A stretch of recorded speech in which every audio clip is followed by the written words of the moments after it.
very small minority, and we'll be very tight on that. Okay, on to seller property questionnaire.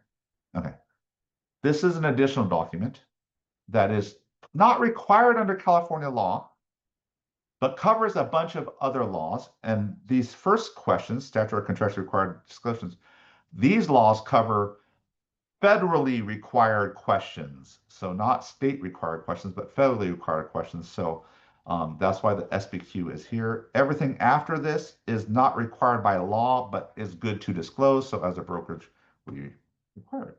So make sure you put the address in there. If this property is a duplex or triplex, you would check that for more units. If there are multiple units, you'll need to do an SPQ for each unit. Reports or inspections, warranties, maintenance, estimates, studies, surveys, other documents, including leases, leased items, repairs, condition of repairs. If they flip the home, what's the contractor bids, any of those issues, documents that the seller has needs to be checked, yes, and you need to list out what documents are going to be provided. Good. Everyone good on that? Okay, let's talk. And let me tell you about this. Actually, we have reasons to, and the buyer is actively right now suing the seller. We represent the buyer, and the seller, because they had foundations, there were some settling issues on one corner of the house, and so the seller and the listing agent, who was related to the seller, actually, it was their uncle, did a foundation inspection and got a bid to repair the settling in the corner of the house for $13,000. Seller this was about a year ago. Seller then doesn't list it then, but like 9 months later says, okay, I'm ready to list now. They wanted to update the inspection, so they go back and they do another foundation inspection, except this time the foundation inspector does the whole house, and they find settling issues in other parts of the house, and the bid goes from $13,000 to $65,000, and then they list. But the problem is when they listed it, they only listed it and they disclosed the 13,000 bid. They didn't disclose the 65,000 bid. They didn't list it, didn't provide it. Go to close. The buyer got a credit. Buyer got a credit to do it, to pay for this. They call the foundation guy to get it done. He's like, I got the 13, but what about the 65? We find out about the 65. And this seller and listing agent said, yeah, we got that inspection, and it's actually listed with the seller. And it says, but we deemed it was just an upcharge, an upsell kind of thing, and it's not deemed relevant to the transaction. Yeah, they're in a lawsuit now, so they're going to lose pretty badly. So please make sure you have those inspections. There's going to be pressure from the seller to not disclose certain things. And just know it's very rare that when there's a lack of disclosure lawsuit that they know they will name the agent just because they know you have E&O insurance. So please get your sellers to disclose properly. And please don't cooperate. Definitely don't cooperate with your seller to hide reports. You will be fired by me and likely reported to BRBC. So FYI, so do not do that. Okay. We're going to 6. 6 is the federally, or there are different federal laws all over the place that require different disclosures, or state laws actually too. This one's a state law. Within the last 3 years, the death of occupant on the property, yes or no? And note to sell, the manner of death may be material fact to the buyer and should be disclosed as set for death of HFC. So in this case, you only have to disclose if they died within the last 3 years. The buyer can ask how it happened. And manner of death is considered a material fact. So if they were murdered in the property, you have to say they were murdered in the property. If they died of natural causes, you can say they died of natural causes. But how they died is considered a material fact and must be disclosed. The only exception is if the person's died in the last by HIV or AIDS. Then you do not have to disclose. Ironic. I will say, as a seller and a listing agent, as a broker, we have had times where the seller has disclosed that someone had died in the property, but it is not within 3 years. If the seller has that knowledge, I would almost recommend doing it even if it's beyond 3 years, but that is also up to the seller at that point. But I would do that. So an order from B, an order of government health official identifying the property is contaminated by methamphetamines. You will know if your property's been tagged by methamphetamines. Literally, it will be like a Superfund site and you'll get tagged. There's a whole department of hazardous waste at each county. They will have tagged it and you will know. Release of illegal controlled substances on or beneath the property. This is usually related to a methamphetamine lab and usually something going wrong, like an explosion or a spill or something happening. Whether the property is located just to industrial zone use, which is pretty obvious. You just need to look at the map. Whether the property is affected by a nuisance of industrial zone use. This would be like my tanning, that Hyde tanning, a leather factory near our Anatolian in Rancho Cordova. That would be an example of a nuisance created by industrial zone near the property, even though it may not be next to the property. Where the property is located with my formal state and ordinance location.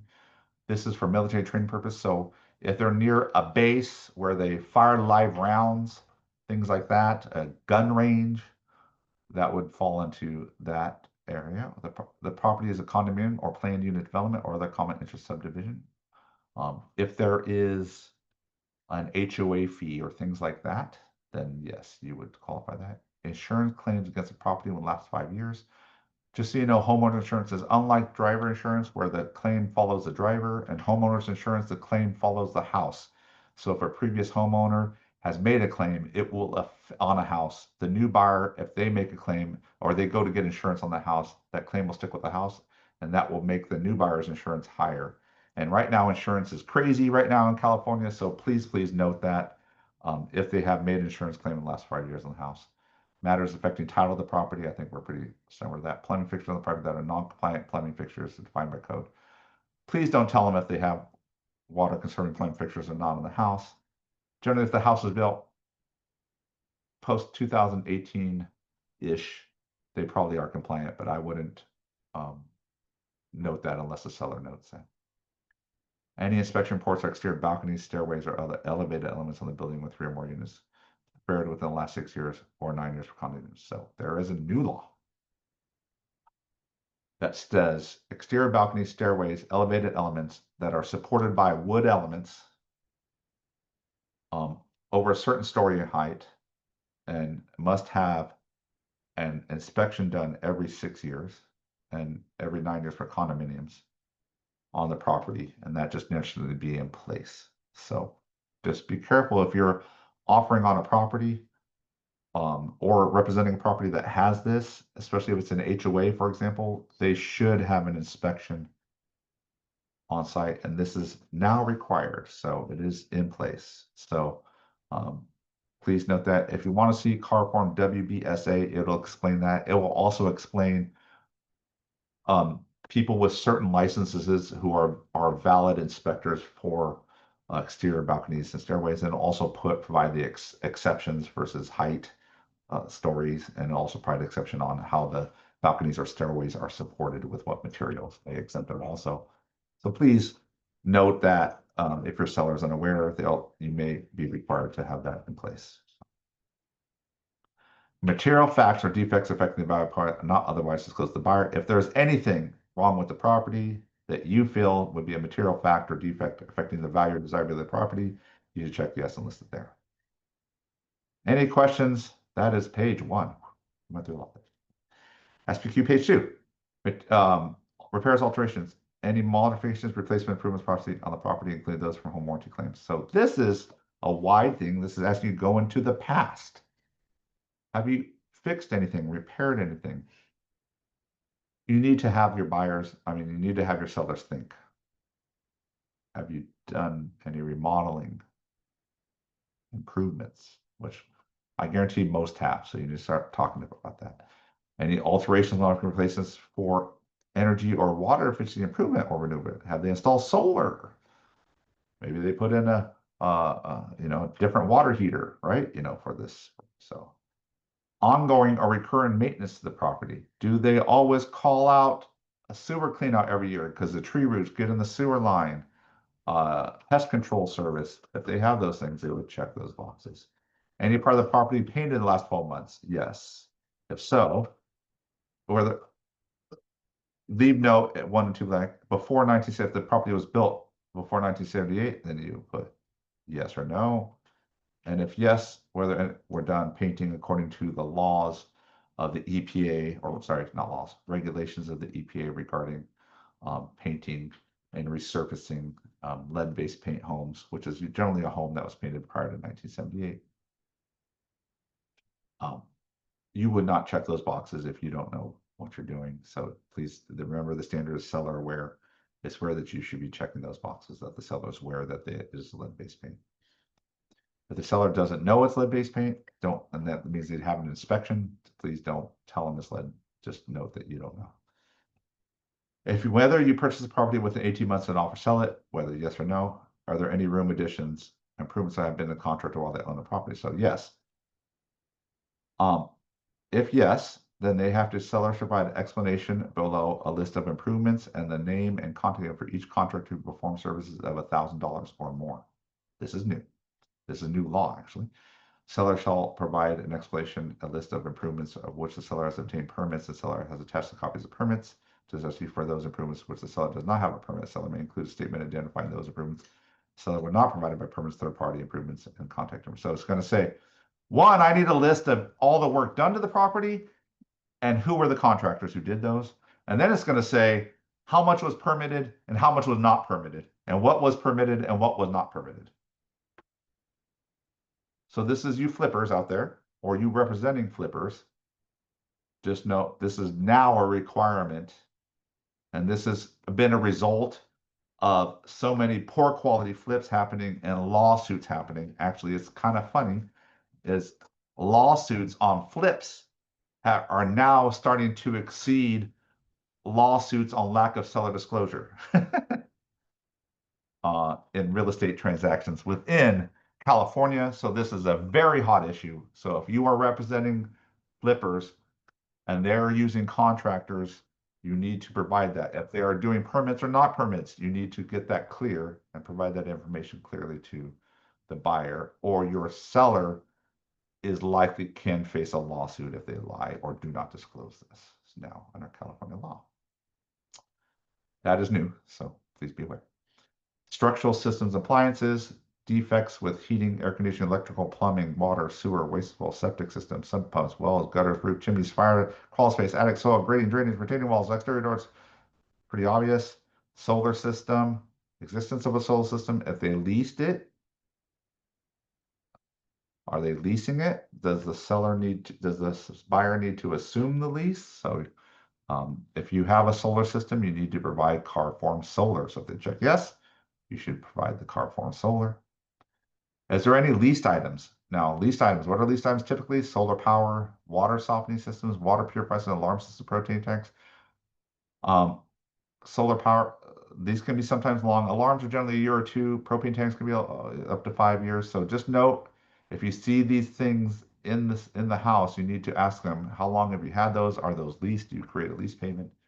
Remember, because the buyer will have to assume the lease. As part of the TDS disclosures is you have to provide copies of the lease with them with the seller disclosures. Similarly, if you provide a lease later, it will trigger a 5-day right of rescission. So please make sure if there are lease items that you get a copy of the lease and you provide it to the buyer along with your seller disclosures as a way to do that. So, and an alternative to the septic system on serving the property. If you have an alternative to a sewer or septic system, please let me know. There are weird ones, but that's kind of weird.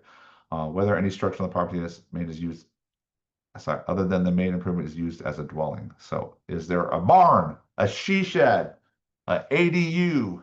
This would be ADUs used for as a dwelling. So, and then it says, are there separate utilities? Was it permitted? And that is new too. Disaster relief, this or insurance or settlement. So if they've done any claims for flood assistance or other disasters, receiving domestic water storage tank assistance. So did they have to, so sometimes when things happen, do they have to act, those big water tanks you see around the city all over the place, those are your domestic water storage tanks. Those kick into place in case the water system fails in the local area. So this is saying, have you been receiving this type of domestic water, meaning that the water system is failing in the area? There's an area in near Patterson where there is a water issue similar to this, and that would be disclosed there. So any of those issues, your seller would know, obviously. Water related and mold issues. There's water intrusion to the property, leaks from the appliance slab, roof, standing, drainage, flooding, underground, moisture, water related soil settling, slippage are affecting the property, and problems with mold, fungus, spores, blah, blah, blah, past or present. So if they had it before, you need to tell them about it. Rivers, streams, channels, underground, high water tables, all those things would be disclosed. This would be an example of where you'd put water underneath the house, right? So on a raised foundation. Past or present pets, past or present livestock, past or present odors, urine, feces, discoloration, past or present eradication of it. So all those need to be disclosed. Surveys, easements, encroachments, boundary disputes. Anyone who's using the property with or without your permission. Use of any neighbor property by you, or you have an easement on another property with this property. So landscaping, disease or infested operational sprinklers, automatic or manual operated. Is there any area of the trees that is not covered by the sprinkler system? Pool heater is an operational. Spa heater is an operational. Past defects with the sprinkler system, pool, spas, wall ponds, streams, anything like that. Condos, this is HOA stuff. So is there this is all, if you're in a condo community, generally you're going to check yes on these. Property being kind of located in new development, or there's a homeowner accession to the property. Are there common areas? Generally there are. Sometimes there's not. CCNRs, other deed restrictions. Generally there are CCNRs, and does it give power to the authority over improvements to the property? Likely it does if there's an HOA. Improvements are inconsistent with. Are there any improvements not inconsistent with the HOA? Or anything on the property without required approval from the HOA. So those are issues there. And you will, trust me, those get real too. Other title liens issues, other signing of the form. Please make sure the people signing the form are actually the people on title. We've had that issue too. Just FYI on this, I've had this issue too, where there's been a lawsuit on this.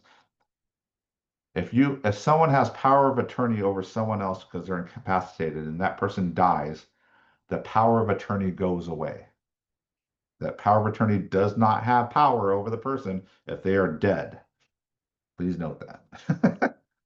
And all leases, options, and claims affecting that relating to viable property, past, present, pending lawsuits from the HOA or other people, common issues with adjoining landowners, fence, encroachment, easement issues, private transfer fees. There are some private transfer fees. They just trigger the sell. Generally, the seller pays. It's handled in the RPA. Any PACE or hero liens. PACE or hero liens are these egregious liens that were put in as part of this energy efficiency thing. It was probably about a decade ago.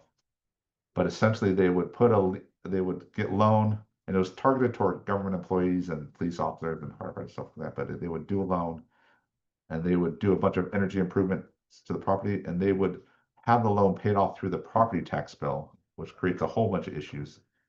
And so just FYI, that would be those kind of things. And generally, the seller will have to pay that off at close. The cost of any alteration to the property, neighborhood issues, noise issues, and it lists the following. Neighbors, traffic, parking, congestion, airplanes, freeway, schools. So if the school is near there and their street gets packed with cars at 8:30 in the morning and 3 o'clock in the afternoon, you need to disclose that. Any past or present disputes with the neighbor might impact the use of development enjoyment. I have a friend who literally fights with his neighbors. In fact, they've had competing restraining orders against him, gone to court. That's how bad. So you would disclose that there. So ongoing eminent domain issues, pendency of rent control, occupancy restrictions, and retrofit requirements that could affect property. So just so you know, there are rent control in most cities nowadays, some mild to more strict, but just be aware of that this is a seller aware, but there are a lot in place now. Existing contemplated building use of moratoria, current proposed bonds assessments, proposed construction reconfiguration, government improvements, protected habitat areas, historically designated this property historically falls within the City Historical District. If you're in downtown Sacramento or some of these downtown Valley areas, they will have a historical district additional, which has additional restrictions on use of the property for that area. your seller will know if they're in that area or not. It will affect everything from how they can rehab the property, exterior, and things like that. Any surcharge is for water usage, private or otherwise. Is the address different? Is the address on the MLS different from the mailing address that you've provided for the property? Any occupants for smoking or vaping, cultivation on the property? Is this originally constructed as a mobile home, manufactured home? Maybe it's on a foundation, but it's originally as a manufactured home. Is the property tenant occupied? Is vacant? It was tenant occupied. Past or present material defects affecting the design of the property. So that's pretty much it. Please do not let your seller skip questions on this. Lack of disclosure can be seen, non-checking the boxes can be seen lack of disclosure by the seller. All right, that is the seller property questionnaire. Any questions on that? Ooh, we're an hour in, 2, 3 done. One more, let's go. This is the one. This form, the age of visual inspection clause, one of my favorites.